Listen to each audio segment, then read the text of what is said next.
네, 창세기 52번째 시간. 오늘 창세기 26장 전체를 살펴보려고 합니다. 네, 주인공은 이삭이고, 그 다음에 세상과 구분되는 이야기, 또 우물에 관한 이야기. 그게 이제 26장의 내용입니다. 자, 창세기 26장은, 이삭이 주인공이에요. 근데, 뭐랄까요. 이삭이 유일하게 주인공이 되는 장이에요. 참 이삭은 유명한 사람들 여기 치이고 저기 치인 사람이에요. 왜냐? 아버지가 너무 유명한 아브라함이었고, 그래서 그 아버지 그늘 밑에서 산 사람이 바로 이삭이었고, 아들 또한 유명한 사람이 있죠. 야곱. 이 아브라함과 야곱 사이에 이삭이 껴있는 건데, 그래서 이삭에게는 우리 하나님께서 성경에 많은 내용을 할애하시진 않았어요.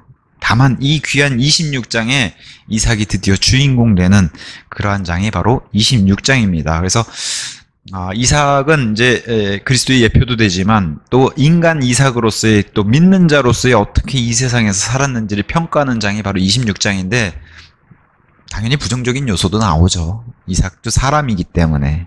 그래서 오늘 26장, 만약에 제가 이삭이라면 내가 유일하게 주인공 되는 장 얼마나 좋겠어요.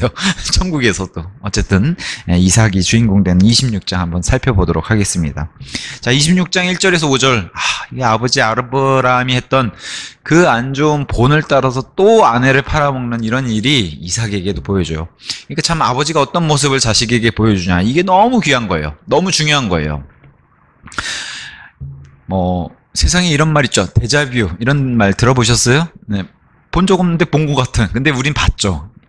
아브라함이 이집트로 한 번, 또 그랄의 아비멜렉에게 한 번, 이렇게 해서 두 번 자기 아내 사라, 어머니 사라를 이제 팔았는데, 어떻게 아들도 그걸 그대로 이렇게 복사한 게 바로 1절에서 5절에 등장합니다. 1절. 그러고 나서 아브라함의 날들에 있던 첫째 기근 이외의 한 기근이, 그럼 성경에 이제 그 유명한 두 번째 기근이 들어온 거네요. 그래서 그 지역 가운데 있었더라. 그러자 이삭이 필리스티아인들의 왕 아비멜렉에게 가서 그랄에 이르렀더라. 그랄이 바로 시험의 장소가 돼버렸어요. 하나님이 원치 않은 장소고, 거기 가란 말씀도 없으셨어요. 그래서 우리는 철저하게 주님이 인도해 주시는 장소로 가야 되는데, 그거를 벗어나면 시험이 오는 거예요, 이렇게. 그럼에도 우리 인생은 시험의 연속 아닙니까? 네, 그래서 시험이 왔다면은 시험에 이겨낼 수 있는 건 뭐예요? 믿음입니다. 왜? 우리 하나님은 빠져나올 길을 우리에게 주시거든요. 그리고 세상의 모든 사람이 겪는 거, 예를 들면 밖에 있는 사람만 산성비 맞아요? 우리도 맞아요. 우리 하나님의 자녀라고 해서 산성비가 우리만 피해가고 그러진 않잖아요. 네. 물론 많은 사람들이 이렇게, 이집트의 이스라엘 사람들은 고센이라는 지역으로 따로 분리해서 하나님이 보호해 주셨잖아요. 자꾸 그런 걸 기대하는 사람도 있어요. 똑같이 길을 걷는데 나는 비 안 맞고 여기는 비 맞고, 나는 이쪽은 태양이 강렬하게 쏟고 나는 바람이 불어서 시원하고, 이런 걸 원하는 사람이 있어요. 나만 마치 이렇게 보호막처럼. 물론 우리 하나님은 그렇게 보호해 줄 수 있는 분이세요. 그리고 하나님의 자녀들을 그렇게 보호해 주세요. 그럼에도 불구하고 공통적인 이런 사람에게 있는 모든 시험은 우리도 동일하게 겪는다는 거예요. 재정의 문제, 바깥의 사람들이 어려우면 우리도 어려워요. 다 겪는 거고, 바깥의 사람들이 추우면 우리도 춥고, 그럼에도 불구하고 하나님의 자녀들은 빠져나올 수 있는 길을 주신다는 거예요. 이게 이제 우리에게는 큰 소망이자 힘이죠. 자, 이 그랄로 내려가는 일 때문에 시험이 오니까 이삭에게도 영적 침체가 오죠. 그래서 이삭도 이렇게 환경, 여건 이런 데 쉽게 휘둘리는구나. 이삭도 사람이었구나. 제단에 바칠 때는 이분은 신적인 존재 아닌가, 이런 생각이 들다가도 이런 일 보면은, 그치, 이삭도 사람이었네. 그잖아요. 이삭을 통해서 보여주는 게 바로 그런 거죠. 그래서 믿는 자도 이렇게 동일한 시험을 받는데, 이 시험에서 이삭도 넘어지는구나. 그걸 이제 보여주십니다. 그래서 심지어는 하나님께서 자신의 백성을 보여주신 것은 맞는데도 불구하고 가끔은 사람의 이해를 뛰어넘고 우리가 도저히 이해 안 되는 일도 벌어져요. 예를 들면 제가 오늘 만약에 이제 모든 일정 마치고 서울 올라가다 갑자기 교통사고 나서 죽었어요. 그럼 이해하시겠어요? 왜 하나님의 일을 하는 사람이 왜 하나님이 데려가셨을까? 이성준 목사가 안 본 사이에 엄청나게 큰 죄를 저질렀어. 많은 갖가지 생각을 하겠죠. 왜 이렇게 일찍 데려갔을까? 근데 우리가 이해할 수 없어요. 하나님의 일들은 때로는 이렇게 이해할 수 없는 부분들이 발생하기도 해요. 그럼에도 불구하고 이렇게 성도의 죽음이 발생하는 이런 최악의 상태가 발생하더라도 하나님께서는 이 모든 것을 합력해서 선을 이루도록 하신 거예요. 우리가 보기에는 슬픈 일이고 안 좋은 일일 수도 있어도 모든 게 다 선을 이루는 일이라는 거죠. 우리가 이해할 수 없어도. 천국에 가면 다 이해할 수 있게 된다는 거예요. 그 이 모든 일들이. 하지만 이 땅에서는 우리가 이해 안 되는 그런 일들도 많다는 거죠. 자, 이렇게 기근이 오면은, 이거 봐요. 어떻게 살아요? 이렇게 먹고 살기 힘들고, 이렇게, 외부로부터 이렇게 영향이 오면요. 내 안에서도 요동친다는 거예요. 외부로부터 이 압력 때문에. 뭐가 요동쳐요? 육신이.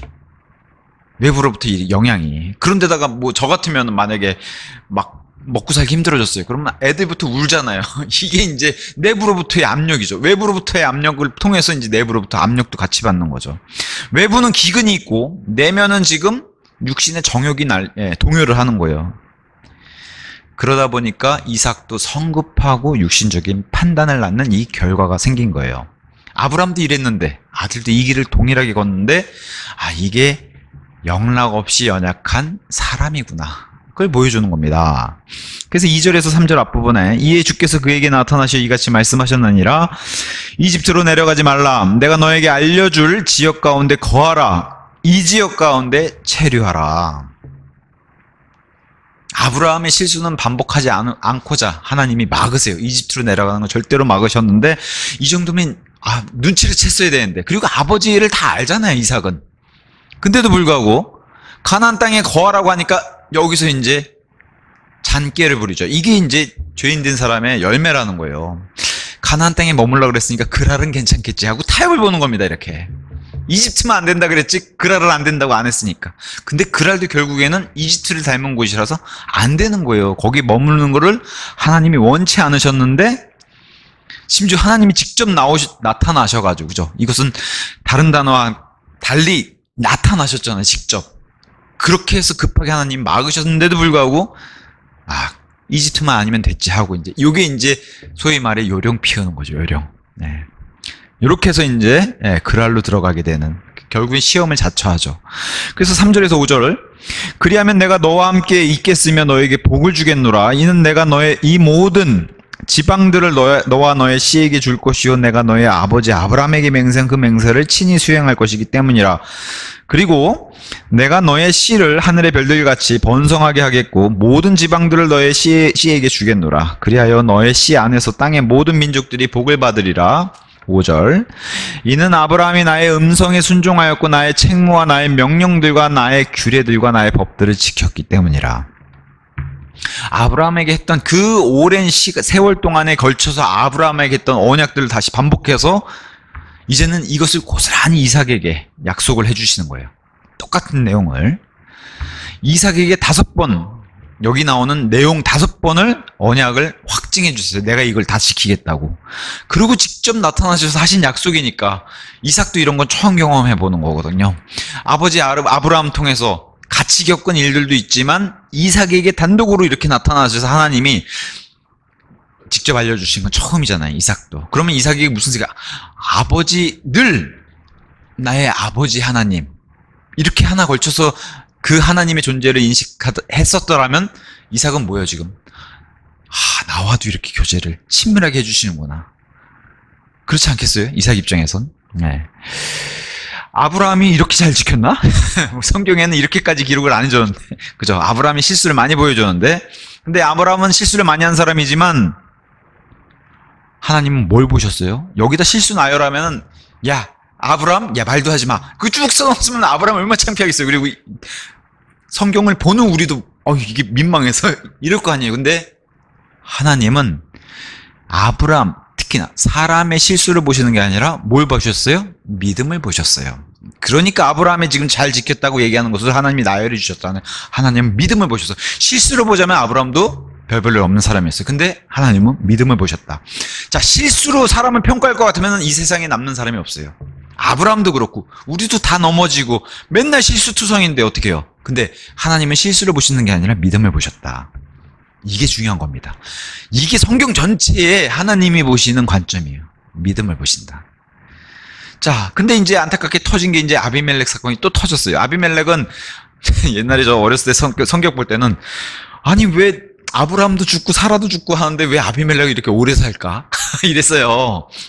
이름이 똑같아서. 근데 아비멜렉은 호칭 같은 겁니다. 파라오, 뭐 카이사르 이런 호칭 같은 거예요. 그래서 그랄 왕의 이 아비멜렉. 그래서 뭐 그 다음 아비멜렉이든 다다음 아비멜렉이든 어쨌든 아비멜렉. 근데 아브라함 때 아비멜렉은 아닌 것 같아요. 자, 그래서 6절에서 11절. 그리하여 이삭이 그랄에 거하였더라. 끝끝내 말은 안 되죠. 그래서 그러자 그곳의 남자들이 그의 아내에 관하여, 이게 무슨 내용이냐면은 또 리브카도 이쁜데 내가 아버지 어머니 얘기를 들었는데 어머니 너무 아름다우셔가지고 아버지가 누이라고 한 일을 이삭이 알고 있는데 자기 아내를 보니까 자기 아내가 너무 이쁜 거예요. 근데 이걸 통해서 뭘 알 수 있냐? 이 당시에 옛날에 그렇게 사람들이 순박하고 그랬었는데 아니에요. 가나안 땅의 적나라한 모습을 보여주는 거예요. 아내가 있는데 너무 이쁘면 남편을 죽여서라도 아내를 차지하는 이 문화가 너무 팽배하니까, 이게 지금 이집트만 있어요? 가나안 땅에도 팽배해요, 이 문화가. 그죠? 아브라함이 계속 그걸 보여줬고 이삭도 그걸 보여줬어요. 자기네만 동떨어져서 평야에서 천막 치고 살면 모르겠지만 이런 도시 같은 데 붙어 살려니까 이쁜 여자는 이렇게 뺏기는 거죠. 약육강식으로. 이런 문화를 너무, 이게 이집트에도 있고 가나안 땅에도 있고 또 어디 있겠어요? 저 위에도 있고. 그러다 보니까 세상의 문화가, 이런 문화가 팽배하니까 결국에 이삭도 하나님을 사랑하거나 아내를 사랑한 게 아니라 결국에 자기 자신을 사랑한 걸 여기서 드러내요. 그러니까 이런 것도 마음 깊숙이 감춰져 있는 게 드러나는 거죠, 이런 사건을 통해서. 그래서 아브라함은 죄를 그대로 반복해버렸어요. 다만 좀 나은 건 뭐냐, 아브라함의 경우는 이집트 파라오 왕이라든가 아비멜렉 왕이 후궁으로 드렸는데 다행히 리브카는 그렇게 드리진 않았어요. 다만 그랄에 있는 남성들이 리브카를 점찍어 놓고 그랬다는 거예요. 리브카가 솔로고 저기 오빠랑 같이 들어왔다는데 리브카를 눈여보고, 그러니까 나중에 아비멜렉 왕이 화내는 것은 너 때문에 우리 백성이 죄를 저지를 뻔했지 않냐, 이렇게 이제 얘기하는 거예요. 요 사건만 좀 다르지. 어쨌든 이삭도 리브카에게 누이. 근데 아브라함은 반은 진실이잖아요. 누이가 맞잖아요. 근데 이삭과 리브카는 누이라고 하기엔 너무 촌수가 멀어요. 그잖아요. 5촌인가 되는데. 물론 이것, 5촌이라도 이건 누이가 맞죠? 그러면 할 말은 없죠. 5촌 누이라 그러면. 어쨌든 자, 이런 걸 통해서 아브라함과 이삭이 어쩜 이렇게 빼봐 똑같은 길을 걸을까? 그래서 우리가 아이들에게 말로 무엇을 가르치는가 못지않게 중요한 게 무엇을 보여주는가라는 거예요. 왜냐면 부모가 보여준 걸 그대로 아이들이 하기 때문에. 그래서 만약에 어른들이 보여주는 것을 아이들이 그대로 따라한다면은 우리가 어떤 것을 보여줘야 하는가를 생각해 봐야 된다는 거죠. 이거 참 두려운 말씀 아닙니까? 네. 부모는 자기의 잘못까지 아이들이 그렇게 걷기를 바라진 않아요. 저희 아버지가 맨날 예전에 한창 술 많이 드셨을 때 맨날 오셔가지고 술 취해서 맨날, 저는 그게 그렇게 싫었어요. 아버지가 일단 술이 이렇게 차가지고 밤에 와가지고 이렇게 괴롭히잖아요. 술 드시고 오면. 그럼 와가지고 이제 이 영상 보시면 안 좋아하실 수도 있는데, 이 꼬인 혀로 와가지고 아빠는 바람풍 할 테니까 넌 바람풍 해라. 이게 이제 부모 마음이에요. 아빠는 잘못 가르쳐도 너는 그렇게 살지 말아라. 근데 그게 그렇게 되나요? 바람풍 하면 저도 바람풍 하게 되죠. 그죠? 아브라함이 보여준 게 그거잖아, 이삭이. 그래서 어른이 보여주는 것을, 좋은 거는 잘 안 배우려고 그래요. 근데 나쁜 거는 잘 배워요. 그게 죄인의 어쩔 수 없는 그런 본성입니다. 반복된 죄가 이제 벌어졌어요. 아브라함은 이집트에서, 그랄에서 2번 했는데, 이집트는 하나님이 막으셨기 때문에 그랄의 방식은 고스란히 똑같이 이 실수가 반복이 됐습니다. 그래서 이거를 가지 말았어야 되는 이삭이 결국에는 자기 스스로도 자기의 양심을 누르고서 갔어요. 그랄은 좀 괜찮지 않을까? 이게 타협이잖아요. 자기 속 안에서의 타협이잖아요. 자기 양심하고. 아니, 이집트만 가지 말라 했지 그랄은 얘기 안 하셨는데 이게 타협이에요. 근데 누가 그런 얘기 했어요. 믿는 사람으로서 찝찝하면 하지 말아라. 그죠? 찝찝한데 되지 않을까? 이건 벌써 이상한 거죠. 그건 내 안에서 타협이 이루어진다는 거예요. 그리고 이삭 역시 아브라함이 했던 그 전철을 고스란히 밟은 게 뭐예요? 하나님, 그럼 그랄은 어떤가요? 라고 물어봤어야 돼요. 나타나셨을 때. 저는 여기서 왜 안 물어봤을까? 나타나셨을 때. 하나님이 너 왜 그런 걸 물어보니? 그걸 몰라서 묻니? 하실 분도 아닌데. 구하지 않았다는 거죠. 우리 하나님 구하는 걸 좋아하시는데, 더군다나 하나님의 명령, 조금만 생각해보면 가지 않았어야 되는 이 명령도 거부하고, 그랄은 나의 친구요 하고 간 거예요. 이삭도. 갔다가 어떻게 해요? 뼈저리게 고통을 느끼고 다시 나올 수밖에 없죠. 엄청난 경험을 또 하고 나왔습니다. 하나님은 늘 세상을 두고서 뭐라고 얘기해요? 우리 라오디케아 교회처럼 뜨겁든지 차갑든지, 지금 이삭 보세요. 타협해가지고 미지근하게 그냥 이렇게 가는 거예요. 그리고 머뭇거리면서 되지 않을까? 되겠지. 아, 돼. 뭐 하나님 여기 가지 말란 소리 없었잖아. 이렇게 되는 게 바로 행동이 좋지 않음을 아브라함과 이삭을 통해서 반복해서 우리에게 상기시켜 주는 거예요. 이러면 안 된다고. 이래서 명철이 필요한 거죠. 그런 말씀이 성경에 어디 있어요? 생각해보면 하나님이 명철을 통해서 내가 반복 안 해도 이 말씀이면 그렇게 알아들어야지 하는 게 너무 많은데, 지금 이삭은 그렇게 말씀 안 하셨잖아요. 이걸로 변명하려는 거죠. 이게 늘 죄인의 자세라는 거예요. 그날이 거하자마자 나타난 게 뭐예요? 하나님을 의존하는 게 아니라 거짓말을 의존했어야 돼요. 이게 문제예요, 이제. 그랄에 가서는 이제 처음부터 끝까지 거짓된 삶을 살아야 되는 거예요. 미선적으로. 하나님이 임재하셨어요. 나타나셨잖아요. 그리고 하나님이 보호해 주시겠다고 나타나셔서 그런 말씀도 주셨어요. 그리고 이집트로 가지 말아라 계시도 해주시고, 복을 주시겠다 너희 씨에게, 땅 얘기 다 하시고, 자, 임재, 보호, 계시. 근데 이삭이 보였던 건 뭐예요? 피난처가 하나님이 아니라 그랄로 잡고 거짓말을 시작했어요. 하나님이 계신데도 불구하고. 그래서 우리는 놀라죠. 우리 스스로에게도 놀라요. 왜 그래요? 사람은 궁지에 몰렸을 때 거짓말을 지어내는 능력이 탁월한 걸 놀라요. 우리 스스로도. 그렇지 않나요? 그 순간만 모면하려고 하려는 게 강하죠. 물론 믿는 사람은 세상 사람들보단 덜하리라고 그렇게 믿습니다. 세상 사람들 말, 우리 뭐 정치인들 뭐 이 모면하는 거 아주 그냥 뻔뻔함. 이 좀 이따 나오는 아비멜렉은 저리 가라. 뻔뻔함은 뭐, 저리 가라죠. 난 그런 적 없어요 하고 막 결국에 뭐 수갑 채워주실 때까지 난 그런 적 없어요. 연예인들요. 아우 저는 이슬만 먹고 살아. 이런 사람들 뒤에 가면 다 똥 싸는 거 다 하고, 그죠? 그게 사람이에요. 저와 여러분도 이러면 안 돼요. 그리스도인들은 최소한 투명하게 이렇게 살아야 되는 걸로 성경이 계속 얘기합니다. 이삭을 통해서 뭘 봐요? 옛 본성이 끈질겨요. 안 나요. 우리 죽을 때까지 포기를 안 해요. 옛 본성은. 이걸 보여줘요. 그래서 이삭을 통해서도 뭘 보여줘요? 우리 마음속에는 그 어떤 것보다도 더 거짓되고 사악한 게 들어있다는 거예요. 이게 진리입니다. 저는 그런 거 없어요. 저는 그래도 하나님 앞에서 투명하게 살려고 노력해요. 그렇죠. 우리 다 노력해요. 근데 우리 안에 그런 게 잠재적으로 있다는 거예요. 이게 언제 불쑥불쑥 튀어나올지 모르기 때문에 조심해야 된다는 거예요. 근데 이게 튀어나오면 우리 자신도 당황하게 된다고. 내 안에 이런 모습이 아직도 있었나? 그죠? 이삭도 놀랬을 거예요. 그렇잖아요. 내가 재단에서 아버지께 순종해서 나 목숨도 바치려고 했던 사람인데. 그렇잖아요. 근데 어떻게 해요? 내가 지금은 이 삶이 뭐지? 근데 우리 안에 거짓말이 늘 준비되어 있어요. 우리가 안 하고 싶어도 준비되어 있어요. 우리가 큐해서 생각만 조금만 바꾸면은 이게 거짓말이 튀어나올 수 있도록 준비되어 있다는 거예요. 근데 우리 하나님은 피난처가 될 수 있지만 거짓말은 피난처가 될 수 없어요. 안식처가 될 수 없어요. 근데도 여기 기댄다는 거예요. 이 위태로운 이 끊어질 것 같은 이 줄을 잡고 여기에 의존한다는 거예요. 어떤 분이 이런 두려운 말씀을 썼어요. 자, 하나님께서는 언젠가 반드시 그 거짓의 피난처들을 다 찾아내서 파괴하실 것이다. 왜 거짓은 드러나게 돼 있거든요. 그게 심판의 날이든 아니면 이 땅에서 하나님의 공의가 이루어지든 두려운 일입니다. 믿는 사람들에게는. 왜? 세상 사람들은 거짓말하는 게 당연해요. 왜? 그런 존재니까. 저와 여러분들이 예전엔 다 그렇게 살았어요. 근데 뭐 소위 말해 뭐 허풍도 심한 사람이 있고 뻥이 심한 사람이 있잖아요. 그거는 좋게 말해서 뻥이고 이렇지 다 거짓말입니다. 그게. 근데 이삭이 아브람처럼 보여준 게 뭐예요?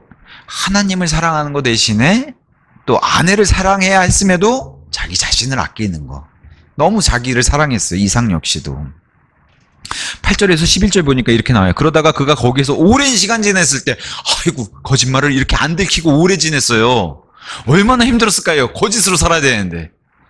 여기 가면 뭐 혼자서 도시에 들어가서 동떨어져 살 수도 없잖아요. 오랫동안 드러나지 않는 이 거짓말 때문에 이삭도 간증을 잃어버렸어요. 저 사람 솔로래. 왜 결혼도 안 하고 저러고 살까? 나이 들었는데. 그렇지 않았겠어요? 여기 그랄 사람들이? 이삭은 40에 결혼했는데 벌써 여기 그랄 들어갈 때 40 훌쩍이 넘는 그런 나이였을 텐데. 예. 남매가 저렇게. 근데 그 여동생이 참 이쁘던데. 예. 그렇지 않겠어요? 오빠한테 와가지고 여동생 좀 소개시켜줘. 이런 남자들이 없었겠어요. 그럼 오빠는 또 뭐라고 해야 돼요? 이삭은. 아유, 남자에 별로 관심 없어요, 리브카는. 이게 다 거짓말 인생이에요. 이런 인생을 오랫동안 이렇게 살려면 얼마나 자기 자신도 속이고, 더군다나 하나님께 계속 대적하면서 죄를 짓는 거잖아요. 근데 놀랍죠? 오랫동안 이 거짓말이 드러나지 않았대요. 이때 더 두려운 일은 뭔지 아세요? 하나님이 이삭이 스스로 회개하고 돌이킬 때까지 인내하고 기다리신다는 거예요. 너 언제 거짓말 그치고 정상적인 삶을 살래? 이걸 기다리고 계셨는데 이삭은 끝끝내 돌이키지 않았어요. 스스로. 거짓말로 사는 게 너무 익숙해지니까 시간이 지나면 뭐가 문제인지 아세요? 나중에 자기가 했던 게 거짓말인지 내가 무슨 말 했는지 이게 드러나게 돼 있어요. 거짓말. 왜? 거짓말은 거짓으로 덮어야 되니까 거짓이 계속 커지거든요. 그럼 말이 안 맞아요. 우리 무슨 이런 뜻 있잖아요. 과거에 내가 쓴 말이 나의 발목을 붙잡는 말들이 많아요. 왜 그래요? 거짓으로 살기 때문에 그래요, 인생을. 결국 드러나죠. 이삭도 드러난 거예요. 거짓된 것들로 인생을 사는 것이 드러났어요. 이거를 거짓되게 유지시키는 게 너무 힘들어요. 저도 연예계 있어봐서 알잖아요. 연예계는 위선으로 똘똘 뭉친 그런 집단이에요. 왜? 그런데도 안 그런 척. 안 그래도 그런 척. 사람들 앞에서는 어쩜 그렇게 착해요. 그래서 뒤에 가서는 막 그냥 두 얼굴을 가진 사람들이 많고, 정치인들이야 우리가 얘기해봐야 정치인들은 더 할 테고. 거짓된 삶을 살고 싶다면요, 내 인생을 재구성해야 된다는 거예요. 거짓으로. 그렇잖아요. 거짓으로 재구성해서 사람들을 계속 속여야 되니까 재구성. 이게 얼마나 피곤한 삶이에요. 하나님은 삶의 단순한 걸 원하세요. 왜? 투명하게, 성실하게, 신실하게 또 진실되게 사는 걸 원하시면 불편한 게 없어요. 진실되면 되니까. 근데 거짓으로 사는 삶은 계속해서. 예전에 세상병으로는 허언증이라는 게 있어요. 제가 그런 사업가를 한번 잘못 만나가지고 엄청 고생한 적이 있거든요. 투자액이 자기가 엄청난 한 재벌의 그냥 상속자라고 해서 만나가지고 사업 얘기 잔뜩 했는데 알고 봤더니 허언증 환자였던 거예요. 그래가지고 나중엔 처음엔 진짜라고 믿었는데 나중에 듣다 이 사람이 이게 거짓말인 것 같은데 제가 나중에 그 거짓말하고 해서 화를 내니까 미국으로 도망가 버렸어요. 제가 그 당시 죽이겠다고 장난 아니에요.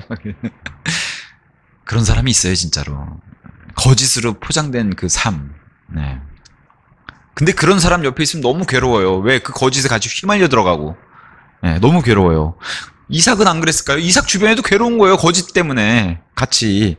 그게 이제 좀 있으면 등장하는 아비멜렉 아니면 리브가를 좀 꼬시려고 했던 그 남자. 이 소용돌이에 다 휘말려 들어간 거죠. 이삭은 결국에는 오랜 시간 동안 거짓말이 드러나지 않으니까 이제 점차 부주의하게 되고 이제 결과로 드러나게 되죠. 그래서 이삭이 속이고 있는 거를 이제 이 필리스타인들의 왕 아비멜렉이 이삭을 덮쳐버렸어요. 너 거짓말이었구나라는 걸 덮쳐버리는 이런 일이 터지게 되는 거죠. 이삭은 변명했어요. 그게 아니에요. 변명 안 통해요. 하나님 앞에서도 안 통하고 변명했지만 결국에는 뭐예요? 거짓말쟁이로 드러날 뿐이에요. 변명해봤자. 아브라함도 얼마나 변명 많이 했어. 내 누이가 맞다. 근데 그거는 정말 변명일 뿐이고 거짓말일 뿐이죠. 거짓말쟁이로 드러났던 거죠. 그러면은 파라오 왕도 그 당시에 그랬고 아비멜렉 왕도 그렇고 그 아비멜렉 왕이자 남편은 무슨 네 오라비 아브라함 네 눈을 가리는 그런 존재. 그러면서 예언가 막 그랬잖아요. 조롱하고. 하나님이 조롱받으셨잖아요. 그럴 때. 오히려 지금 이삭 때문에 누구도 간증을 잃었어요? 누구에게도? 아내인 리브카가 봐도 자기 남편이 한심스럽지 않았겠어요? 분명히 리브카도 훌륭한 여인인데 사라만 못해요. 사라는 그렇게 못난 남편이라도 끝까지 그 남편을 순종했던 여인으로 기록돼 있어요. 근데 리브카는 그렇지 않죠. 나중에 의미심장한 사건이 터져요. 뭐예요? 남편을 완전히 속이게 되죠. 리브카가. 그 밑바탕에 깔린 원인이 여기서 탄생하는 게 아닌가라고 보는 학자들이 있어요. 이 일 때문에 나중에 자기 야곱의 아들을 상속자로 둔갑시키는 그 일에 리브카가 같이 합류를 하죠. 저와 여러분도 여전히 육신이 있기 때문에 우리도 여전히 거짓말쟁이에요. 최소한 우리 옛사람, 겉사람이 그렇다는 거예요. 최소한. 지금도 그래요. 그렇잖아요. 우리도. 네. 교회 와서도 사실은 진솔한 교제를 나눠야 되는 그런 하나님의 무리 안에서조차도 뻥이나 이런 거품이 있는 분들도 꽤 많아요. 자기가 뭐가 됐느냐. 내가 사회에서는 그래도 꽤 잘 나가는 사람. 이런 분들 꽤 많아요. 높아지려고 하는 사람. 성경은 뭐라 그러죠? 높아지려고 하는 사람은 철저하게 낮아지고 자기 스스로 낮아진 사람이 높아진다 이렇게 얘기하죠. 자, 마크 트웨인이라는 사람이 재미있는 간증을 했어요. 자기가 딱 태어났을 때는 기억이 안 난대요. 그걸 기억한 사람이 어디 있어요? 그렇잖아요. 오늘 우리 유모차에 타고 있는 아기 저런 기억하고, 근데 이 사람이 재밌는 거야. 근데 내가 9일째 되던 날은 분명하게 기억을 한다. 9일째 되는 날. 9일째 됐는데 기저귀가 여길 찔러가지고 이게 신경 쓰여서 아파가지고 울었더니 너무 잘 대해주더라는 거예요, 엄마가. 그래가지고 요거 봐라? 그래서 배가 고프지 않은데도 몸이 불편하지 않은데도 똑같이 울었더니 잘 대해주더라는 거예요. 그래서 그 뒤로는 계속 거짓말을 했대요. 울어 제끼는 거죠. 나 배 안 고파도 일로 와봐. 울면 또 와서 잘해주고. 인간이 이런 존재다라고 이제 이런 간증을 해서 재밌게, 이제 이건 각색한 거지만 어쨌든 본인이 그런 일을 기억하지 못하지만 마치 기억하는 것처럼 해서 이런 재밌는 간증을 했어요. 내 두 번째 거짓말은 9일째부터 시작했다. 이걸 강조하고 싶었던 거죠. 예. 그러니까 세상은 온통 거짓으로 똘똘 뭉쳐있고 저와 여러분도 그런 존재라는 거예요. 그런 존재였고 지금도 그런 존재를 가지고 있다는 거예요. 근데 우리 하나님은 철저하게 처음부터 끝까지 모든 100%가 다 진실, 진리로 가득 차 있는 분이시라는 거예요. 아버지의 말씀은 진리입니다. 아버지도 진리시고 예수님도 내가 길이요 진리다. 예수님도 진리시고 우리 성령 하나님은 아예 진리의 영이시잖아요. 그래서 이 세 분이 삼위일체라는 걸 잘 보여주세요. 진리세요, 다. 이 세 인격체가 다 진리신데 이분이 유일하신 하나님이시라는 거예요. 진리. 우리는 늘 하나님께 경배를 어떻게 드려요? 영과 진리 안에서. 너무 중요하죠. 진리를 벗어나면 하나님이 받으시질 않으니까. 그 정도로 거짓을 싫어하시는데 이삭이 이러고 있어요. 거짓을 싫어하시는데. 거짓과 또 다른 말로 있죠. 위선. 거짓과 위선은 하나님이 제일 미워하시는 일이잖아요. 왜 그래요? 사탄과 함께 탄생한 일이니까. 죄가 시작한 게 이 위선이잖아요. 마음속으로. 그걸 들여다보실 수 있는 분이 하나님이시기 때문에 하나님이 들여다보시고 죄의 시작을 하나님이 알아채셨는데 그게 바로 위선이고 거기서 거짓이 출발한 거고. 그죠? 그래서 하나님이 제일 싫어하시는 거야. 근데 사탄은 그렇게 타락하자마자 어떤 존재를 둔갑해요? 거짓의 아비.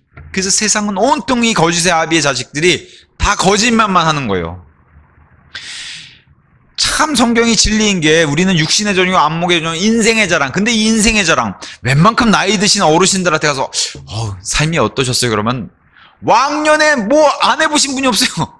어르신들 한 번 보면 인생의 자랑을 하라 그러면 진짜 나중에 꼬박꼬박 줄 때 저갈 때까지 그냥 막 늘어놓는 거예요. 그게 사람이라는 거죠.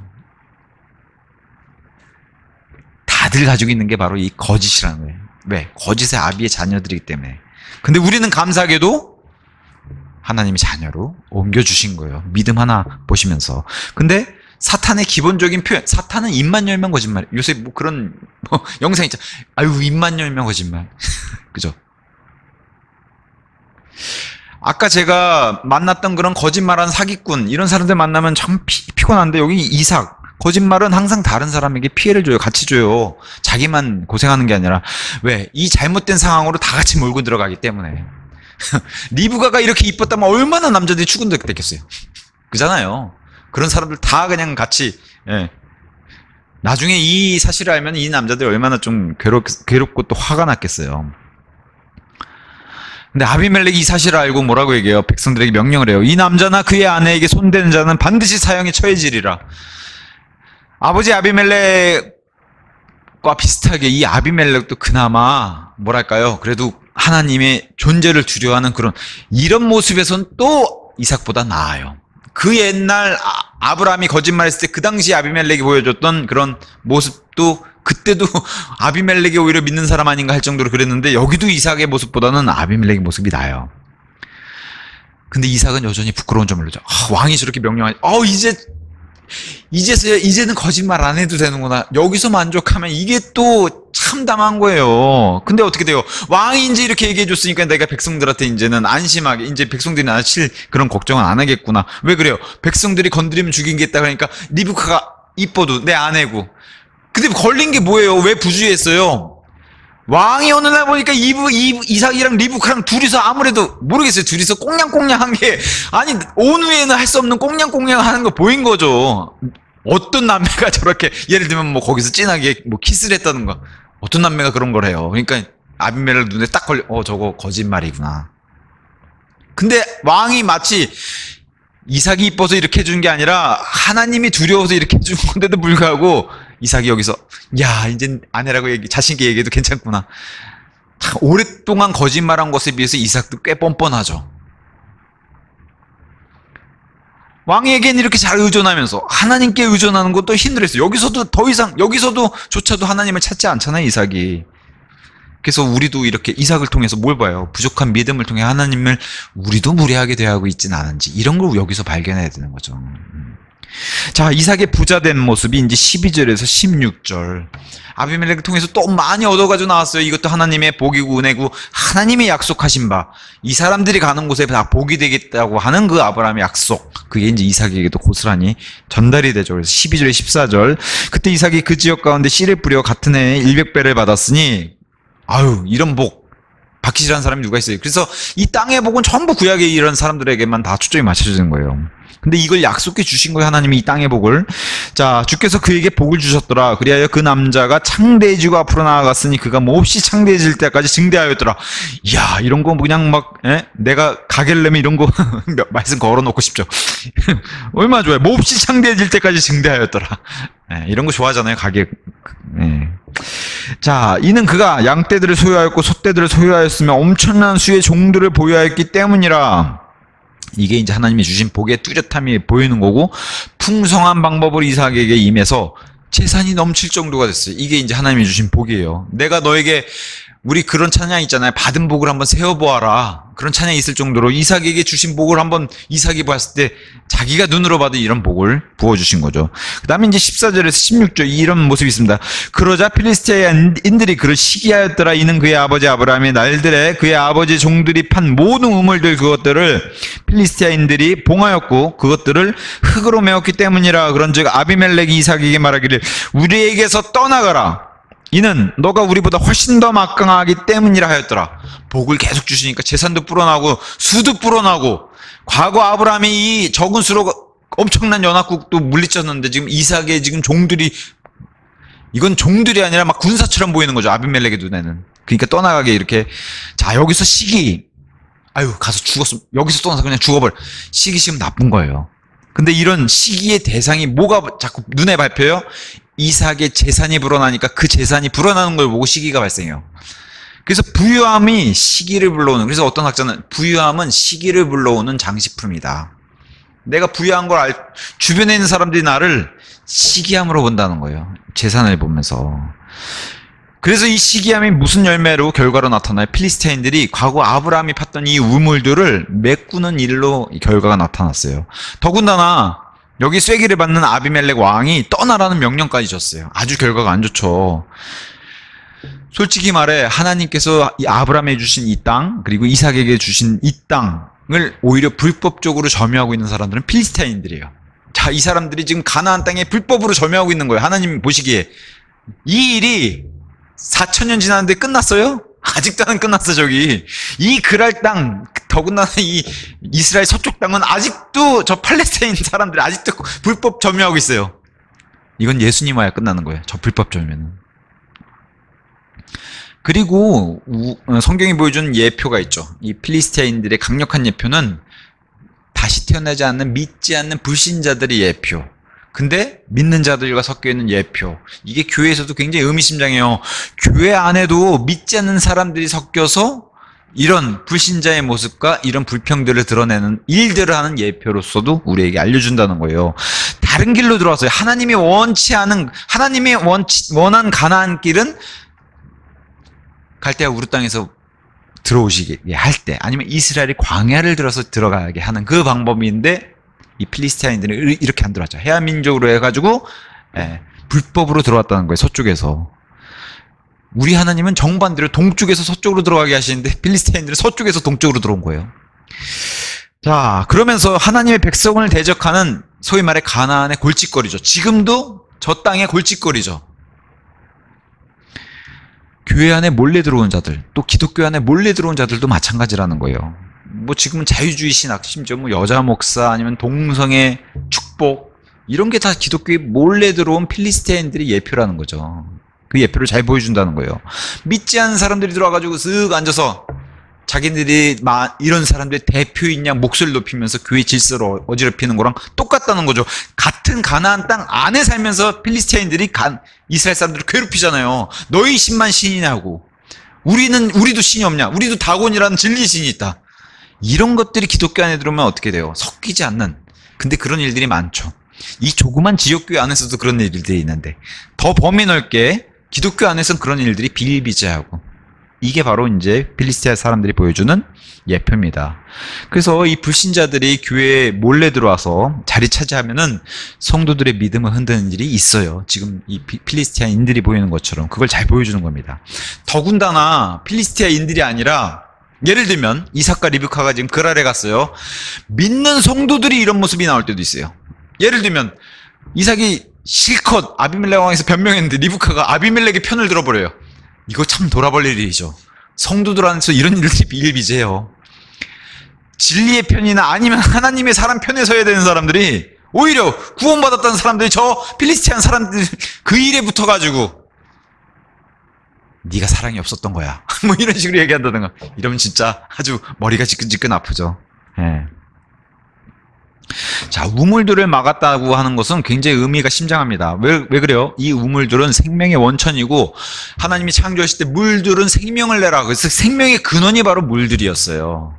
이걸 막아버린 거예요. 근데 뭘로 막아요? 의미심장하게? 흙으로 막아요. 자, 한번 흙을 생각해 볼까요? 하나님은 흙을 통해서도, 이 보잘것없는 흙을 통해서도 사람을 창조하셨어요. 숨을 쉬고 이렇게 움직이는 저와 같은 사람을 창조했어요. 흙을 통해서. 마치 흙은 죽음인데 거기서 생명을 탄생시키는 게 하나님의 창조 능력이에요.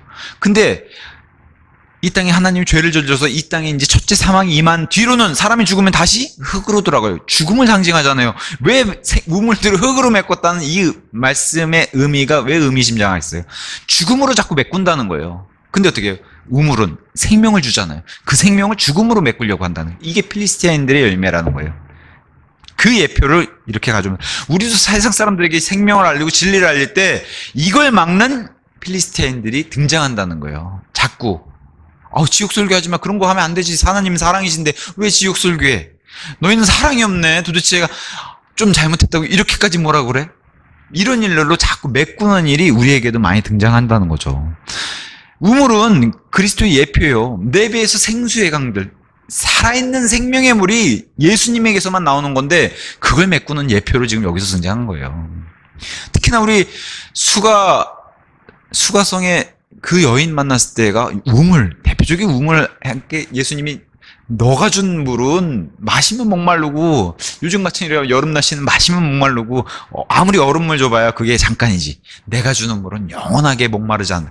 이게 살아있는 생명, 그 물을 주신 분이 바로 예수님인데 그 예표입니다, 이게. 그래서 예수님이 장막절에 그 뜨거운 태양 아래서 사람들에게 성전에서 뭐라고 외쳐요? 너무 멋있게. 누구든지 목마르거든 내게로 와서 마셔라. 그렇게 말씀하실 수 있는 분은 예수님밖에 없어요. 네. 자, 우물들을 메운 이 필리스타인들 얼마나 악의적이고 고의적이고 사악해요. 이 의도가 안 좋죠. 흙으로 메꾸는 자들. 자기들도 물을 원치 않아 해요. 나도 안 먹을 테니까 너희도 먹지 마. 이게 얼마나 나쁜. 이게 복음이라고 생각해 보세요. 나도 안 받아들이고 나도 안 들을 테니까 남들에게도 전하지 마. 이게 이제 요즘 우리 현대사회 나도 괜찮으니까 남들 그냥 너희들끼리만 그냥 듣고 그러게. 이게 이제 이 예표를 갖는 예수님이 이 생명수 대신 예수님을 나도 원치도 않고 남들도 원치 않게 못 들게 차단하는 게 이게 법으로도 지금 조여오고 있잖아요. 법으로도 전도하지 못하게. 이게 얼마나 현대의 문제와 흡사합니까? 미국에는 많은 정말 좋은 설교가들, 좋은 신앙자들을 키우기 위해서 만든 뭐 하버드, 예일 이런 대학들이 다 어떻게 변했어요, 지금은. 저기 가면 공부 잘하는 사람들. 원래는 다 기독교 학교로 출발해서 지금 다 변했죠. 그게 다 흙을 메꾼 그런 열매들이 저렇게 보이는 겁니다. YMCA, 좋은 그냥 청소년들을 길러내기 위한 단체, 지금 어때요? YMC 가면 뭐 이런 건 하나요? 가서, 요새는? 사교 그런 단체가 다 됐죠, YMCA. 예배는 또 어떻고요? 다 콘서트로 바뀌고. 그렇잖아요. 다 콘서트로 바뀌었어요, 예배 자체가. 부유함, 재산, 이게 다 돈을 사랑하는 마음. 이걸 하나님 뭐라 그러죠? 모든 악의 뿌리라 그러죠. 거기서 시기심이 발생했고, 그걸 다 보여주는 겁니다. 돈을 사랑하면은 하나님의 명령, 첫째 명령을 거부하게 되고 돈을 하나님 대신에 돈이 하나님이 되니까요. 그렇게 되는 모습을 보여주는 거죠. 필리스테인들에겐 그게 싫은 거죠. 그래서 필리스테인들은 아브라함, 이삭으로 상징되는 예표, 이 모든 예표 모두 대적하고 거부하기에 이르게 되는 겁니다. 아비멜렉 왕의 명령이 떨어졌어요. 우리에게서 떠나라. 원수들이 저항해요. 시기해요. 이삭을 쫓아내요. 이게 세상에서도 우리도 똑같이 세상 사람들이 우리랑 어울리는 거 좋아해요? 예수님이 오세요. 그러면 무슨 뚱딴지 같은 소리예요. 우리가 다시 부활해요. 그러면 도대체 무슨 짓을 하고 다니는 거예요? 그래서 이게 서로 다른 존재니까 안 맞아요. 이게 이스라엘과 필리스타인은 안 맞아요. 다른 민족이고 문화가 다르기 때문에, 그리고 섬기는 하나님 신이 다르기 때문에 안 맞는 거예요. 그러니 당연히 교제하고 싶어 하지 않고 떠나라고 얘기하죠. 이삭의 영향력이 커지고 하나님의 복이 임하는 게 보이니까 또 세력이 커져나가니까 분개하고 화를 내죠. 왜 저쪽만 잘 되지? 그잖아요. 필리스테인들 입장에서는. 그러니 왕이 불안해가지고 떠나란 명령하죠. 이집트도 그랬잖아요. 모세 때. 저쪽만 수가 계속 불어나니까 아들들은 죽이고 딸들만 살려야 되겠다. 그죠? 그 일을 벌였죠. 파라오 왕이. 자, 목마른 땅에 우물을 제공하는 거, 이거 굉장히 좋은 거예요. 더군다나 더운 중동 지역에서 이 우물이 가지는 의미가 굉장히 크단 말이죠. 그렇게 해서 방문하는 사람들에게, 이삭도 그렇게 결혼했잖아요. 리브카랑. 종이 와가지고 우물에서 그렇게 맺은, 사람들에게 물을 제공한다는 것은 굉장히 중요한 의미죠. 영적인 의미도 크지만 우리 육신이 살아야 되잖아요. 물 없으면 우리가 밥은 안 먹으면은 당장에 죽진 않지만 물을 안 먹으면 당장에 죽죠. 왜냐면 물만 마셔도 꽤 오래 살잖아요, 사람은. 근데 이런 걸 메꾼다는 것은 굉장히 악의적인 의미입니다. 그래서 이 아브라함과 이삭과 지나가는 뭐 나그네든 어쨌든 순례자든 이들에게 물을 제공하는 이게 너그러운 사역이고, 예표로는 우리의 영적 그리스도인들의 사역이란 말이죠. 누구나 이렇게 베풀어줘야 되는, 이걸 못하게 막아버리는 거예요. 필리스타인들이. 세상은 하나님도 싫어하고 교회도 싫어하고 성경도 싫어하고 그리스도인들 싫어하고 불편하게 여겨요. 똑같죠. 아비멜렉 그랄 사람들처럼. 그래서 너희는 사라져버려라.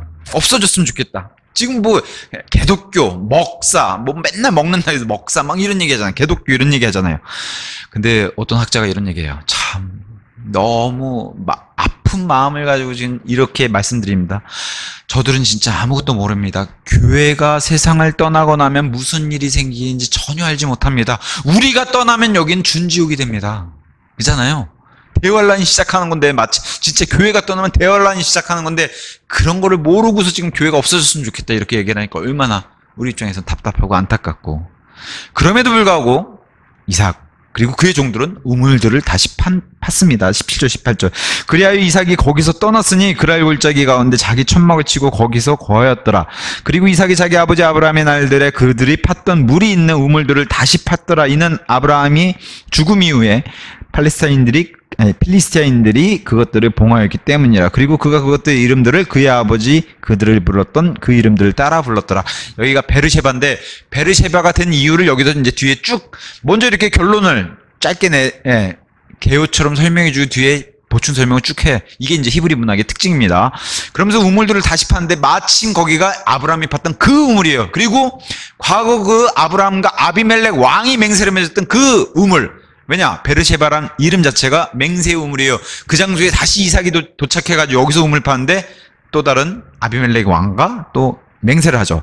자, 왕이 떠나라고 했으니까 그 자리는 떠났어요. 거기를 떠났어요. 그래서 우리 주님께서도, 예수님께서도 공생의 사역에서 예수님 원치 않은 곳은 떠나라고 명령하면 떠나요. 예수님도. 왜? 예수님은 강제로 하신 분도 아니고 강요하신 분도 아니에요. 자발적으로 자원해서 하나님께 오겠다고 한 자들을 기뻐하시지 강제적으로 하신 분이 아니시라는 거죠. 성령님께서도 원치 않은 사람들과는 함께하지 않으세요. 그죠? 이게 하나님의 속성입니다. 그래서 하나님께서는 원치 않은 사람들의 삶에도 강제로 들어가지 않으세요. 오직 자원하여 자신의 모든 것을 내어드린 사람, 이런 사람들 안에서만 일하시는 거예요. 자유의지에 따라서 자발적으로, 복음도 자발적으로, 구원도 자발적으로, 지옥도 자발적으로, 천국도 자발적으로. 이삭도 천막을 지면서 지냈어요. 뭐 옛날에 카인처럼 막 그렇게 집을 짓고 도시 안으로 들어가고 그러지 않았어요. 천막 치면서 지냈어요. 왜? 아브라함과 함께 나는 타국이니요 순례자의 입장을 이삭도 고스란히 보여줬어요. 이거는 잘 보고 배운 거죠. 아버지 일등에서. 자, 아브라함이 판 우물, 이 사람들도 참 안 좋죠. 악의적이고. 그래서 파괴하고 악의적인 행동은 중동 땅에는 이게 의미하는 바가 큰 게 뭐냐면 우물들을 이렇게 뺀다? 우물은 자기 재산이나 마찬가지로 굉장히 귀하잖아요. 이건 전쟁으로 간주해요. 내 우물을 쳐 그러면 이건 전쟁입니다. 지금 아비멜렉 이 사람들, 그랄 사람들이 지금 걸어온 게 바로 전쟁이에요. 이게 영적으로도 의미하는 바가 크죠. 늘 믿는 사람들에게 걸어오는 전쟁이 바로 이런 영적 전쟁이라는 거예요. 괴롭히고 박해하고 우리 입장에서 맨날 당하는 입장이니까요. 이렇게 갖고 있는 우물도 이렇게 늘 이렇게 뺏고 메워버리고 하려고 하는 게 세상과 마귀의 존재, 이런 존재들이 한다는 거죠. 의도적으로 이렇게 침해 행위를 하잖아요. 그래서 이들 스스로가 이걸 메꿨다고 한다는 것은 그 옛날 아브멜렉 왕이 아브라함과 했던 언약을 스스로 파기하는, 이게 사람이에요. 사람은 이렇게 늘 자기 입장에서 조금만 불리하다 생각하면 파기시켜버리는 게 사람이에요. 반면에 우리 하나님은요, 짐승 찢어놓고 거기를 지나가는 등불로 왔다 갔다 하죠. 절대 파기할 일이 없죠. 그래서 우리 하나님은 사람과 하는 약속이랑 차원이 다르신 거예요. 하나님이 하신 언약은 그래서 영원하니까 이게 두렵다는 거죠. 배신했어요. 지금 그랄 사람들이, 아비멜렉 사람들이. 그래서 이 땅의 죄인들이 내는 당연한 열매예요. 근데 우리 하나님은 절대로 약속하신 걸 깨트리는 법이 없으세요. 네. 이삭을 두고 하신, 아브라함 당시에 이삭을 두고 하신 약속 한번 가서 보시면 17장 19절 보세요. 그러자 하나님께서 이같이 말씀하셨느니라. 너의 아내 사라가 정녕 너에게 한 아들을 낳아주리라. 그런즉 너는 그의 이름을 이삭이라 부를지니라. 그리고 내가 영원한 언약으로, 그죠? 여기서부터 영원한 언약으로 그와 그의 뒤를 잇는 그의 씨와 더불어 나의 언약을 확립하겠노라. 영원한 언약. 얼마나 영원해요? 제가 오전에 들었죠. 영원 끝나지 않아요. 이 약속을 아브라함과 이삭, 아직 야곱은 등장하지 않았으니까 이렇게 하시는 거예요. 21절도 그러나 나는 나의 언약을 이삭과 더불어 확립하겠으니, 사람이 하는 언약이 아니에요. 이런 약속 수준이 아니란 말이에요. 하나님이 이렇게 확립하신다면 영원히 가는 거예요. 이듬해 정해진 이 시간에 사라가 너에게 그를 낳아주리라. 그리고 이 약속을 지키시죠. 근데 아비멜렉이 이 약속을 깼어요. 아브라함에게 너 아무리 봐도 너는 하나님의 복을 받고 하나님이 존재를 너와 함께 하시는 거, 너가 우리한테 와서는 정말 형편없는 모습 보였지만 너와 함께 하나님이 하신다는 걸 내가 알았다고 아비멜렉이 먼저서 아브라함과 언약을 맺게 우리를 보호해달라고 했는데 그걸 스스로 깨버렸어요. 여기서 다시 이 세상의 존재는 이런 걸 잘 보여주죠. 그래서 이삭은 아브라함의 우물, 이 생명의 근원을 다시 회복시키는 일을 해요. 이게 하나님의 사람이 하는 일이에요. 회복시키고 생명을 주려고 하는 일을 하고, 마귀의 사람들은 계속해서 파괴하고 빛을 차단하고 퍼지지 못하게 만드는 걸 바로 마귀 사람들이 하죠. 이 예표들을 잘 보여주죠. 자, 아버지가 팠던 우물, 그 흔적이 있었는데도 발견했을 때 이삭은 어떻게 했어요? 아들이 기뻤겠죠. 그렇죠, 기뻤겠죠. 큰 기쁨이 있었을 텐데 이걸 다시, 우물을 다시 회복시켰을 때 어떻게 해요? 더 기뻤겠죠. 영적인 적용도 똑같아요. 우리 신앙의 회복이 바로 이런 거잖아요. 영적 침체가 되고 막 지금 이삭도 다운됐잖아요. 내가 도대체 무슨 삶을 살았지? 내가 아내를 팔다니, 아버지랑 똑같, 이런 일하다가 회복이 됐을 때 큰 기쁨, 우물을 다시 파는 것처럼 이 큰 기쁨, 회복의 기쁨, 회복시켜 주실 수 있는 유일하신 분은 하나님밖에 없으세요. 이 땅에 사람이 이걸 못해요. 네, 그걸 잘 보여줍니다. 그리고 아브라함이 죽고 나서 이 언약을 파괴했잖아요. 늘 마귀의 이 계략은 이런 거예요. 강력한 사람이 없어질 때까지 기다린다는 거예요. 교묘하게 뒤에서 기다리고 없어지면은 본격적인 활동을 한다는 거죠. 이렇게. 그래서 이 엿보고 있다가 강력한 사람이 사라지면은 이 원수들이 기회를 엿보고 이렇게 들어와서 깬다는 거예요. 바울도 이걸 경험하고 했죠. 에베소에서 마지막 작별을 고하고 사도행전 20장에서 예루살렘에 돌아갈 때 내가 떠난 뒤에 늑대들이 들어올 거다. 조심해라. 내가 떠난 뒤에. 그게 의미심장하죠. 왜? 바울과 같은 강력한 영적 지도자가 없어지면은 쉽죠. 한결 쉽죠. 그걸 노리고 들어온다는 거예요. 교회는 안 그럴까요? 교회도 그래요. 약한 부분 파고들어서 어떻게든 그걸 깨려고 그러죠. 강력한 자가 맡고 있으면 누가 들어오겠어요. 근데 약한 부분은 들어와서 깨려고 자꾸 원수들이 기회를 보고 있다는 걸 잘 경고를 줍니다. 자, 우물들을 다시 이렇게 파는데도 어떻게 돼요? 이 필리스티인들이 가만히 있지 않죠. 세상이 들끓어요. 하나님의 일을 하면은 세상과 마귀들이 이렇게 들끓을 수밖에 없어요. 그래서 우물들과 함께 갈등이 생기는 게 19절에서 22절이에요. 그래서 아버지의 우물들 뿐만 아니라 그 외 우물들이 더 많았어요. 파고 팔수록 우물들이 더 많았어요. 얼마나 더 기쁜 일이에요. 하나님의 일들이 이렇게 번성해 나가는 게 얼마나 기쁜 일들이에요. 광야에 있는 중동의 우물들이 갖는 의미가 크잖아요. 목마른 이런 지역에. 자, 필리스티인 사람들은 나도 안 마시고 남들도 못 마시게. 이삭의 사람들은 어떻게 해요? 나도 마시고 남도 살리는. 완전 다른 거죠. 이게 영적 의미로는 참된 생명수잖아요. 나도 살고 남들도 살리는. 예수님이라고 하는 생명수를 알리는 그 예표가 바로 여기서 등장하게 된 거죠. 그러니까 더 많은 우물들이 발견되면 얼마나 기뻐요. 그러니까 이삭이 가는 곳마다 복 자체가 됐기 때문에 아버지처럼 하나님의 복의 자체가 있었고, 그리고 우리 역시도 그리스도 예수님과 교제하면 할수록 이렇게 더 많은 우물들을 발견하는 기쁨처럼 우리도 주님 안에서 교제하면서 할수록 더 많은 기쁨을 발견할 수 있다라고 성경이 얘기합니다. 자, 어떤 사람, 4,000년 전에 이삭이란 남자가 저 가나안 땅에 우물 3개, 지금 여기 앞으로 이제 3개, 우물 3개가 등장할 텐데, 이게 나와 무슨 상관이 있습니까? 이 사람이 우물을 파든 말든. 근데 참 희한하죠. 이 우물들은 이름까지 다 꼬박꼬박해서 하나님께서 기록해 주셨어요. 왜? 중요하기 때문에. 우물들의 이름 한번 볼까요? 맨 처음에 에색. 다툼, 분쟁. 필리스타인들이 가만히 있지 못하고 이 우물들을 또 메꾸고 가서 또 자기네 거라고 우기고 해서 다툼과 분쟁이 생겼다고 해서 여기 이름을 에색이라고 지었어요. 목부들이 다투었어요.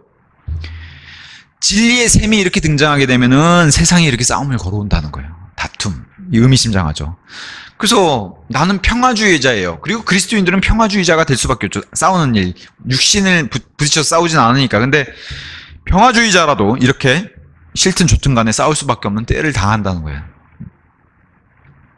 우리가 이렇게 육신을 가지고 싸우진 않지만 실제로는 어떻게 해요? 말씀과 믿음 위해서 열심히 싸우는 일을 해야 되는 거 맞죠? 이 필리스티안 사람들도 막 와서 자기네 거라고 우기게 되는데, 영적인 일에 적용해보면 교회 안이나 기독교 안에 들어가지고 영적인 필리스티아인들도 뭐라고 얘기해요? 너희만 진리야? 내가 말하는 것도 진리야. 그러니까 너희만 옳다고 주장하지 마. 우린 서로 다름을 인정하자. 이게 기독교 안에서 벌어지는 필리스티아인들, 영적 필리스티아인들의 전쟁이에요. 절대적인 거 있어. 지금 다 상대적인 건데 이렇게 가져와서 기독교를 완전히 망가뜨린 게 바로 인본주의입니다. 하나님보다 사람이 높아지는. 이게 기독교 안에 들어와 있는 영적 필리스타인들이에요. 근데 이 사람들이 나중에 들어와가지고 자기들이 주인 행세하니까 문제죠. 저 가나안 땅 한번 보세요. 지금도 팔레스타인 사람들이 지금 주인 행세하잖아요. 자기네 땅도 아니었는데. 자, 두 번째 우물을 팠는데 그 이름을 신나라고 했어요. 경멸, 증오 이런 뜻을 가지고 있습니다. 어원이 뭐랑 같은지 아세요? 적이 이렇게 몰래 숨어서 기다리다가 덮친다는 의미의 사탄의 어원과 같아요. 이 신나는. 사탄이 뭘 경멸하고 증오해요? 그리스도께, 하나님께 목말라서 오는 혼들을 하나님이 역사하신 것을 못 견뎌요. 증오하고 경멸해버려요. 그잖아요. 그거를 지금 잘 표현하고 있어요. 증오로 사로잡혀 있는 게 바로 사탄이라는 존재죠. 하나님의 일들에 대해서. 그래서 초대교회에 엄청난 압박을 박해를 했던 존재, 그게 마귀였고, 나중에 로마 카톨릭이 탄생하니까 어떻게 돼요? 세상의 모든 종교들을 다 섞어버린 게 그게 마귀의 짓이었고, 나중에 이삭처럼 이렇게 새 우물을 파는, 종교개혁이라고 하는 새 우물을 파는데 어떻게 돼요? 거기 또 마귀가 또 흙으로 또 메꿔가지고 또 뭐예요? 세상의 모든 종교는 다 구원이 서로 올라가는 산길만 다를 뿐이지, 이렇게 다 흙으로 또 메꿔버렸어요. 그렇게 해서 미국에서도 다 침례교회가 무너지고 해서 남는 게 뭐였어요? 지금 독립침례교회들만 남았어요. 진리수호하자고. 근데 독립침례교회들 현주소는 어떻죠? 여기도 점점 이 영적 필리스티아인들이 흙으로 메꾸고 있어요. 독립침례교회들이 서서히 무너져가는 걸 우리도 보잖아요. 근데 어떻게 되는 우리 하나님의 사람들은 계속해서 세움을 파는 일을 해야 돼. 이건 주님이 오실 때까지 반복되는 일이에요. 여기 이삭이 계속 보여주는 게 그거예요. 여기 와서 막어? 그럼 난 여기 옮겨가서 또 팔게. 마귀는 계속 막고 우리는 사람을 살리는 물을 계속 파는 일을 영적으로도 똑같이 해야 되는 거예요. 마지막 세 번째, 우물을 팠더니 여기는 이제 다툼이 사라지고 르호봇이란 이름이 붙은 넓은 지역. 야, 여기는 하나님 우리에게 허락하신 이런 지역이구나. 좋은 뜻도 있지만 나쁜 뜻도 있어요. 그게 뭐예요? 이렇게 넓고 좋은 우물을 허락해 주셨음에도 불구하고 좋은 물이 있음에도 사람들이 안 오면 소용이 없잖아요. 영적 의미로 한번 적용해보면 좋은 성경, 좋은 교회가 있으면 뭐예요? 사람들이 관심이 없고 그리스도에 대한 무관심, 원수들과 다투지 않는 자리, 소용이 없는 거죠. 그럼에도 불구하고 이삭이 보여준 것은 이렇게 다툼에서 자기가 스스로 구별해가지고, 그죠? 성별해서 이렇게 분리했다는 거. 이게 이삭의 모습을 통해서 우리가 봐야 되는 거고, 세상과 철저하게 분리했다는 거. 그래서 교회 안에서 교회를 바꾸려고 하는 시도들이 많이 있어요. 그리고 그런 사람들이 간증도 꽤 많이 있고요. 근데 쉽지 않아요. 근데 교회 자체를 바꾸는 것은 별로 권하지도 않고 잘 될 수도 없어요. 우리 교회가 자유주의에 물들어서 이 교회를 좀 하나님의 말씀으로 좀 혼을 내려고 해봅니다. 이렇게 간증하신 분도 있고, 지난날 교회에서 너무 목사가 이상한 짓 하니까 자기가 막 교회를 뒤집어 놨습니다.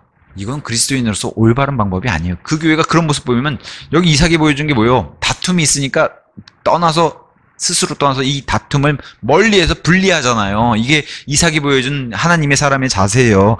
교회가 자유주의, 우리 교회가 너무 정치 얘기만 해서 정치 얘기 좀 하지 말라고 그 교회를 뒤집어 엎어놨습니다. 아니요. 그 교회는 이미 그렇게 물들었으면 자기가 분리해서 나와야죠. 자기가 분리해서 나와요. 그래서 어떤 목사님이 이렇게 됐어요. 교회가 자유주의화가 됐습니까? 정치화하는 교회가 돼버렸습니까? 아니면 상업적인 교회가 돼버렸습니까? 그러면은 그 교회는 영적 생명이 끝나버렸으니까 생명이 끝났는데 뭐하러 다시 생명을 부어러 넣으려고 합니까? 본인이 나와야죠.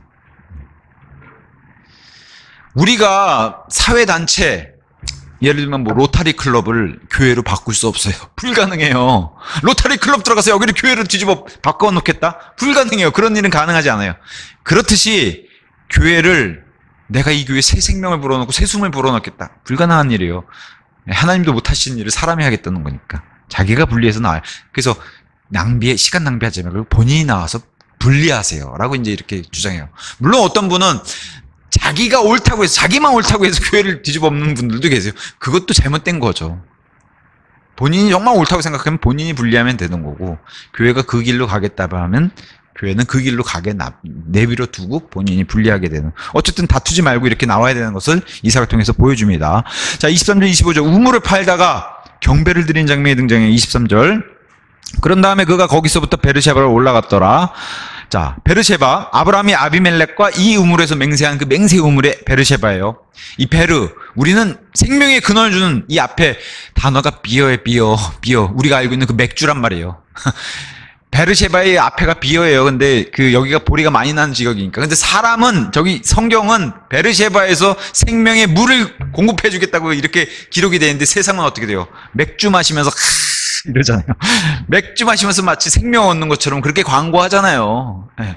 맥주가 최고. 더운 날에 노동하고서 맥주 한잔하면 그냥 모든 게 다 풀어진다고. 그게 세상이 속이는 거예요. 그게 필리스티아인의 열매고요. 네. 자, 아브라함이 하나님과 함께 하신다는 사실을 고백할 수 밖에 없었던 장소가 바로 이 베르셰바죠. 그래서 이 베르셰바에서 이 하나님을 경배하기 위해서 아브라함이 작은 숲을도 심고 하면서 영원하신 하나님 주의 이름을 부른 장소가 바로 여기예요. 그 장소를 다시 이삭이 찾아가지고 반갑게 우물을 다시 파서 물을 낸 곳이 바로 이곳이라는 거죠. 그래서 그랄의 아비멜렉으로부터 구출해 주신 하나님을 찬양했어요. 내가 죄가 가까운데 빠져 있었구나. 여기서 구출해 주신 분이 하나님이시구나 하고 경배드린 장소가 바로 여기였고, 아브라함이 그렇게 경배를 드렸는데 이삭도 똑같죠. 내가 이 죄악 가운데 오랫동안 거짓말하고 이 비선적인 삶을 살았는데 하나님이 여기서 구출해 주셨구나. 역시 이삭도 여기 와서 찬양과 경배를 드린 장소가 바로 이 베르셰바입니다. 베르셰바, 맹세우물. 그 다음에 그랬더니 하나님께 경배드린, 하나님을 찾으려니까 바로 하나님이 친히 나타나시잖아요. 24절. 그리고 주께서 바로 같은 날 밤에 그에게 나타나셔. 하나님을 이렇게 찾으려니까 나타나시잖아요. 원래 그랄에 가서 가기 전에 하나님을 찾았어야 되는데 육신적인 판단 때문에 성급해서 내려가니까 하나님이 나타나시지 않으시다가 하나님을 찾으니까 이렇게 나타나시잖아요. 그래서 하나님께 나오면은 반드시 만나 주신다, 이렇게 하나님께서 그걸 보여주시고, 나는 너의 아버지 아브라함의 하나님이라 두려워하지 말라. 이는 내가 너와 함께 할 것이요 너에게 복을 줄 것이며 나의 종 아브라함을 위하여 너의 씨를 번성하게 할 것이기 때문이라. 자, 인격적인 하나님을 드러냈어요. 나는 아브라함의 하나님이다. 또 보호, 난 너를 보호하고 있다. 두려워하지 말라. 그 다음에 하나님이 임재 직접 하셨죠. 그래서 내가 너와 함께 할 것이요, 그 다음에 약속, 너에게 복을 줄 것이며 너의 씨를 번성하게 할 것이기 때문이라. 물론 우리 신약 성도는 이런 땅의 복, 건강 이런 건 못 받을 수 있어요. 그럼에도 불구하고 우리가 확실하게 받은 게 있죠. 하늘의 영적인 복. 이게 신약 성도가 훨씬 더 좋은 걸 받았다는 거예요. 이 땅에서 우리가 부유하지 못할 수 있어요. 그러니까 이 땅에서 부유한 걸 찾으면 다 이렇게 구약 성도들한테 몰려가고 이러는데 그러지 않으셔도 돼요. 우리가 훨씬 더 좋은 걸 받았기 때문에. 이걸 꼭 기억해야 됩니다. 우리에겐 세상의 물리적인 복만을 의미하는 건 아니다라는 걸 꼭 기억해야 됩니다. 인간이 근데 여기 이삭을 하나님이 보호해 주시고 만나 주시고 나타내 주시고 약속까지 해 주시고, 여기 더 바랄 게 있나요? 여기다가 하나님 전 스포츠카도 필요하고 그런 얘기 할 필요가 없죠. 필요한 것들 하나님이 다 이렇게 나타나서 채워주시니까. 그리고 계속해서 수가 불어나는, 재산이 불어나는, 종들이 불어나는 이런 모습을 하나님이 보여주셨으니까. 여기 이삭이 즉시 반응하죠. 25절. 그런즉 그가 거기에서 제단을 쌓고 주의 이름을 불렀으며 자기 천막을 거기에 쳤더라. 그리고 거기에서 이삭의 종들이 우물을 팠더라. 이게 이제 베르셰바의 자세한 얘기들이 이제 나열하기 시작하는 거예요. 왜 베르셰바가 됐는지. 이게 또 다른 우물을 팠다는 게 아니라 베르셰바란 그 장소에서 무슨 일이 일어난가를 더 자세하게 설명해 주고 있는 거예요. 자, 제단을 쌓았다는 것은 헌신하겠다, 희생하겠다, 자기 일을, 그 의미를 가지고 있어요. 그래서 마음에서부터 나오는 경배, 이게 시작이죠. 내 마음, 내 삶, 내 모든 걸 드리겠다. 이래서 제단을 쌓기 시작했다는 거. 우리는 살아있는 희생물로서 우리를 드리라고 했는데 모든 걸 드리라는 거죠. 그게 살아있는 희생물로서 우리의 모든 걸 드린다면 그게 재정적인 것이 됐든 헌신적인 것이 됐든 그게 바로 이삭을 통해서 보여주는 거고. 두 번째, 자, 마음에서 출발하잖아요. 경배는. 그 다음에 뭘로 드러나요? 주의 이름을 부르다. 입술의 고백. 그죠? 마음에서 시작하면 입술의 고백. 이것을 성경은 입술의 열매, 찬양 이렇게 설명하고 있죠. 입술의 고백. 그 다음에 천막을 쳤어요. 그래서 여전히 타국인과 순례자라고 하는 위에 있는 것들에 애정을 두는 그런 모습을 보여줬고, 마지막으로 종들이 우물을 파다. 자, 마음에서부터 시작해서 입술로 고백하고 그 다음에 본격적으로 실질적인 행동이 나오잖아요. 그래서 이 모든 게 다 필요하다는 걸 성경이 보여줘요. 가장 중요한 출발이 뭐예요? 마음에서 출발하는 거야. 경배가 그런 거예요. 마음에서 출발하고 입술의 고백과 그 다음에 행동으로 옮기는 걸. 그래서 행동으로 옮긴 게 뭐예요? 우물을 파는 일. 영적으로도 굉장히 중요하죠. 그래서 구체적인 일을 하면서 하나님이 일을 완성했어요. 다른 사람들이 주님께 구원받을 수 있도록, 우리 역시도 주님을 섬길 수 있도록 실질적으로 이렇게 우물을 파서, 영적인 우물을 파서 도와주는 일을 해야 돼요. 그래서 이 우물을 파는, 또 다른 우물이 갖는 의미는 뭐예요? 자, 본향으로 이제 돌아간 자기 아버지 아브라함. 그 아브라함이 발견한 우물, 그 우물을 다시 발견한 우물에 또다시 팠을 때 이 우물이 또 터지면서 하나님이 복에 복을 더해 주시는 모습을 여기서 보여주는 거예요. 이삭을 통해서 복에 복을 더해 주죠. 그랬더니 아비멜렉이 찾아오잖아요. 시간이 좀 지났겠죠. 아무리 봐도 이삭이 잘 되는 것 같아요. 너무 잘 돼요. 하나님이 함께 하시는 게 너무 눈에 드러나요. 그러니까 아비멜렉이 찾아왔어요. 26절, 33절. 이 베르셰바 우물에 찾아왔어요. 그래서 아비멜렉의 지난날의 명령, 너희는 우리에게서 떠나가라 했던 그 아비멜렉이 와가지고 26절 27절에 와서 뭐라고 얘기해요? 이삭 반가워? 했더니 이삭이 26절에 뭐라고 얘기해? 27절에 너희가 나를 증오하여 나를 너희에게서 멀리 떠나라 가라 할 때 언제고 어찌 너희가 나에게 왔느냐. 이삭이 이렇게 반기죠. 물론 썩 친절한 모습은 아니에요. 이렇게 얘기하니까 아비멜렉이 와서 뭐라고 해요? 너는 아무리 봐도 하나님 복이 너무 임해서 하나님 너와 함께 하시는 것 같아. 너랑 친하게 지내려고. 이거죠 사실 아비멜렉이 와서. 너랑 친하게 지내. 우리가 무슨 해를 안 입고 해코지를 안 당할 것 같아. 그리고 복 좀 나눠 갖자야. 이거죠. 근데 사실은 그리스도인들이 잘 행하고 하나님의 이런 은혜를 우리가 발산하고 하나님의 빛을 비추면은 심지어는 안 믿는 사람들도 이렇게 온다는 거예요. 그리스도인들께 와서 같이 동행하자고. 근데 간증을 잃은 사람들에게는 절대로 오지 않죠. 이삭이 지금 좋은 간증을 유지하고 있으니까 지금 오는 거예요. 근데 28절, 29절 이슬에 와서 한 얘기 보세요. 아주 뻔뻔해요. 28절에 이에 그들이 이같이 말했더라. 주께서 너와 함께 계신 것을 우리가 명확히 보았노라. 아이고 넌 정말 우리도 좀 나눠줘 이런 거죠. 그런즉 우리가 말하기를 이제 우리 사이에 곧 우리와 너 사이에 맹세가 있게 하여 우리가 너와 언약을 맺도록 허락하라. 이렇게 안 하면 우리가 망할 것 같아. 너 때문에 너희 하나님이 화나시면 우리도 칠 거 아니냐. 우리가 너에게 손대지 않은 것 같이, 여기서부터 뻔뻔한 거짓말이 나와요. 선한 것 외에는 아무것도 행하지 않은 것 같이, 너를 화평 가운데 멀리 보낸 것 같이, 너가 우리에게 전혀 해를 입지 않도록 우리도 지켜줘. 그래서 이제 너는 주께 복을 받은 자로다. 그러니 그 복을 우리에게도 좀 나눠줘. 내가 너에게 잘해줬잖아. 이 뻔뻔스러워. 얼마나 뻔뻔스러워. 아비멜렉 정치인이잖아요. 지금의 정치인이랑 똑같아요. 내가 너를 그렇게 잘해줬는데 했더니 이삭이 너가 나를 증오해서 나를 내쫓았는데 무슨 소리야. 근데 이삭은 친절하게 대해줘요. 이 뻔뻔함에도 자기가 그렇게 박해당했는데도 자기가 판 우물만 파면 그냥 와서 괴롭히고 메꾸고 이거 우리 거야 하고 이삭이 파는데도 뺏고 막 이런 사람들이었는데 시치미를 이렇게 떼면서 친하게 지내자 하고 왔더니 이삭이 뭐라고 얘기해요?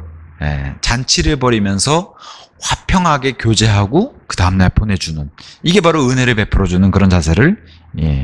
그래서 로마서 12장 말씀을 가능한 모든 사람들과 화평하게 지내라. 이 말씀은 이삭이 이제 본으로 보여줬고, 근데 보세요. 아비멜렉이 이삭을 보면서 뭐라고 고백해요? 하나님이 너와 함께 하신다. 자, 제가 늘 말씀드렸죠. 이 세상에 하나님이 창조하셨다는 것을 사람들이 알아도 여기서는 구원 못 받아요. 왜? 아비멜렉도 알잖아요. 하나님이 계시다는 것을 아비멜렉도 믿어요. 근데 구원이 이루어지지 않아요. 이것은 이신론하고 똑같아요. 하나님이 모든 걸 창조하셨다는 것을 믿는 사람은 꽤 많단 말이에요.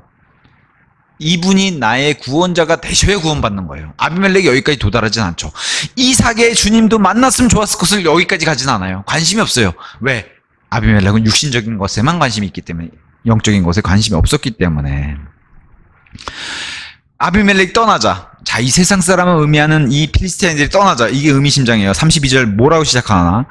이어서 같은 날 떠나자마자 이러한 일이 있었으니 떠나니까 우물이 거기서 터지는 거예요. 떠나고 나서.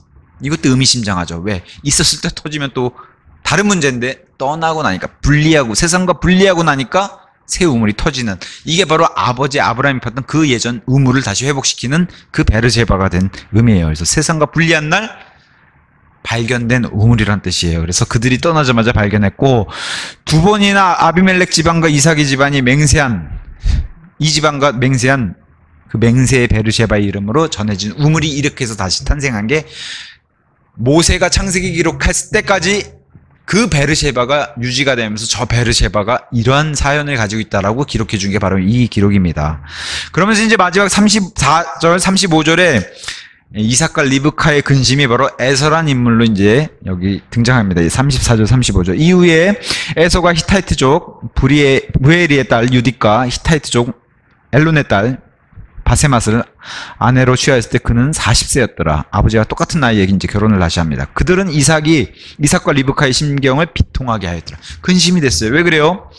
자, 다른 사람에게 큰 영향을 미친 사람들이 이삭, 리브카, 믿음의 사람들인데 자기 자식에게는 이 영향을 주지 못했어요. 근데 참 웃기죠. 좋은 것들은 안 배우고 나쁜 것들은 이렇게 잘 배워요. 이스마엘도 그랬고 에서도 이런 모습을 보였어요. 아버지들도 안 했던 일부 다처제, 아내를 둘이나 얻었어요. 이건 원치 않은 하나님, 본성이 거부하는 것이심에도 불구하고 이 욕심이 많죠. 에서는 욕심이 많아요. 그래서 이 두 여인을 다 갖고 싶은 이 탐욕 때문에 두 여인을.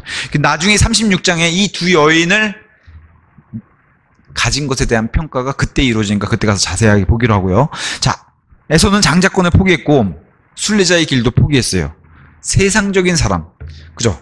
이런 사람이 됐고, 에서를 통해서 보여준 건 역시 똑같아요. 믿음은 내 자식이 자연스럽게 이어받지 못한다는 거예요. 혈통으로 내려가지 않는다는 거예요. 나쁜 건 잘 배우는데 좋은 건 혈통으로 내려가지 않는다는 거예요. 그래서 부모는 최선을 다해서 하나님의 말씀과 바른 것들을 가르치고 좋은 모습들을 보여줘야 된다는 거예요.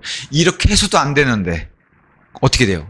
이렇게 보여주고 나서 그 자신 본인의 선택에 이렇게 맡겨야 되는, 어쨌든 최선을 다해서 가르치고 좋은 것들을 보여줘야 합니다. 이삭과 리브카도 완벽하지 못했죠. 그런 사람들이에요. 이삭과 리브카 역시도 실수를 저질렀고, 여기 에서의 모습을 통해서 나중에 이 일들이 자세하게 또 설명해 나가고 있잖아요. 미리 이제 광고처럼 전해주는 거예요. 성경이 얼마나 멋있게 장수를 나눠놨어요. 쭉 이삭 얘기하다 마지막에 에서는 하면서 마치 예고편 탁 하고 끝나죠. 26장이. 성경이 이렇게 이제 구조가 돼 있고. 자, 그러면서 이제 이삭과 리브카 역시도 실수를 많이 저질렀고, 각각의 부모들이 자식을 편애했잖아요. 이게 참 안 좋은 결과를 낳았어요. 그리고 둘 다 하나님으로부터 이렇게 그랄로 내려가서 멀리 떨어지는 이런 모습도 보였죠. 이게 다 실수투성이의 사람들의 모습이었어요.